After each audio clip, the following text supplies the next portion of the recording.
Okay, I know this is not the greatest picture, but Katie, I want to show you that I made these letter cards. And why I made them, there is intention behind my making them. Because when small children are trying to learn their letters, they really see more letters in written print from the teacher, from the parent, from siblings, and from themselves. So they do see I call it computer print in books, but when you're playing and you just have pen and paper and you're doing things at home, they see it really more in written. So I want kids to get used to seeing them, and they can reproduce them without feeling so intimidated, because they look easier to make than the computerized ones. So I have all of these in lowercase, and I have all of these in uppercase. And you can play matching games, you can spread them out, you can spread them all out. You could play, turn over the matching games, like turn some over, like maybe choose just 5 or 6 pair, mix them all up, and they can play the matching game like that. Or you could just lay out, 5 or 6, and they have to choose. Call them big letters and little letters at first, but then start switching and call these uppercase and lowercase. That's what we're going with, I guess, these days. I was taught with capital, but nobody really says capital letters anymore. Uppercase and lowercase, and then they'll get familiar with those terms. Now, I have intentionally left out the vowels of the lowercase. We're just, especially when you come to letter sounds, not with letter names. With letter names, just put them all together. But when you're talking about learning the sounds, take the vowels out and do these after they know every single other letter sound, because these are the trickiest. They have no association with the sound of the letter. Like this, for example, T. T says t, t, t. It sounds like the name of it, t, t, T. But A says a, those are different sounds completely. And when you come to like I says I, they don't go. So do these last, and I will give you a trick on some of these first. So when you're working with the letter T, so many mistakes are T says T. Don't say T, it's T. Because when we're saying the word like toy, we say T. We don't go T-oy. It's such a small detail, but it is so important to those children. They get confused. So let's find some more. N says not no. Some people want to say, and it's the same for all of them. S, not s. And especially, we really come into problems with the D. D says d, not duh, okay? And with the B says b. So just always take off the sound and you'll be all set. Now, when you are teaching the vowels, I have a certain picture that I go with. Not everybody goes with this.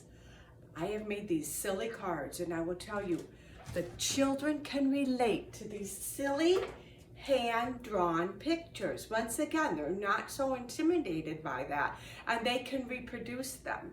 They feel more confident with that. So let's get started with this. A says a. Now we know that A also says A, but let's not talk about that right now. Let's just do the short vowel sounds. We're not going to call them short vowel sounds at the very first. We just say A says A. And here's the sign for that. A says A. This is sign language for apple.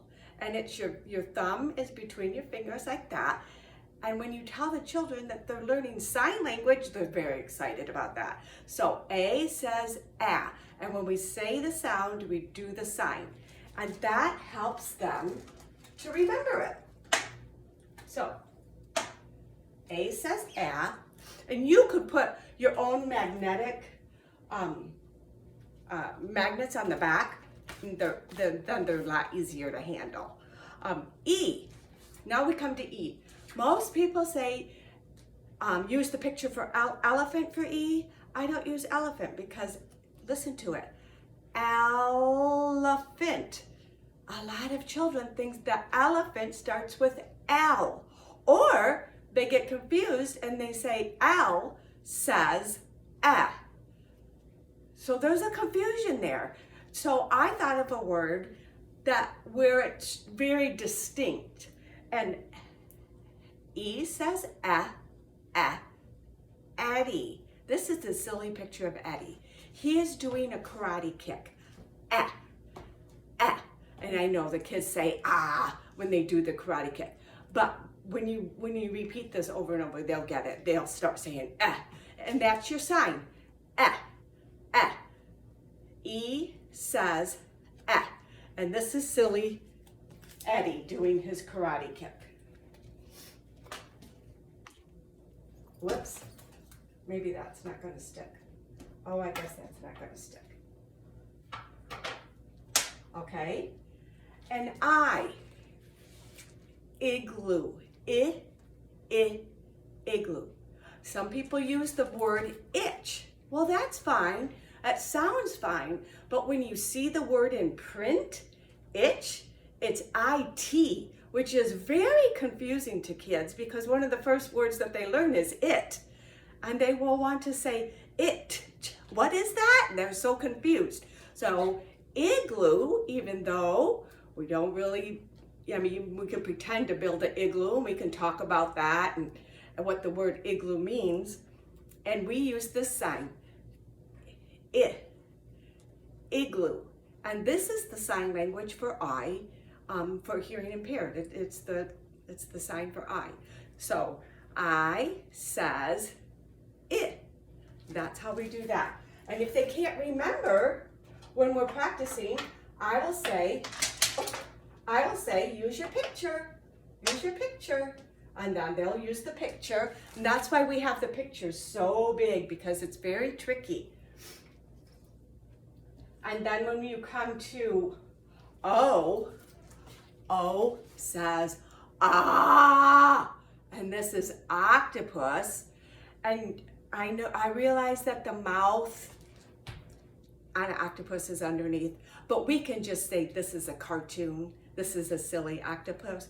And our mouths say ah, because if we saw an octopus, we would probably say ah. So O says ah. And sometimes when children can't remember the sound, I'll just do the sign and then they'll remember the sound. Okay. And our last one, U says umbrella. Umbrella. And we just point to up because an umbrella goes up. Yes, we know it does come down too, but we just emphasize that the umbrella goes up. U says up.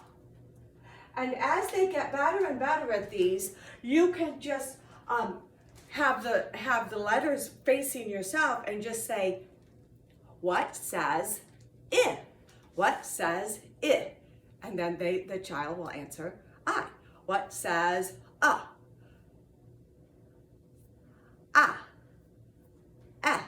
And do them all mixed up, not necessarily in order. And they will get the hang of that.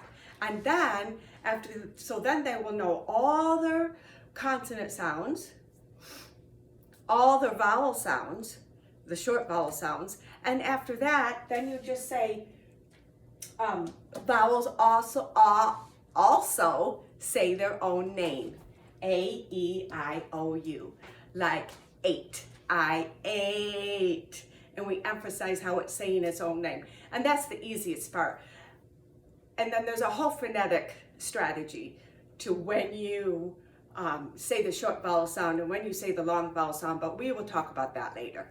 This is just for introduction, learning to recognize the letters, say their names, uppercase, lowercase, and for sound association. And when you are practicing these, after they get very, very good at this, mostly practice with the lowercase because that's what they see in print most often, and that's what they see written on grocery lists and letters and all kinds of things like that. So use the lowercase for practicing sound recognition. You can turn them backwards, and then you say the sound and they say the name of the letter, like S. And if they get it, if they say it right, then you give them their point. And they try to add up their points and they see how many they can get. There are a few consonants that we have to be careful with, like the G.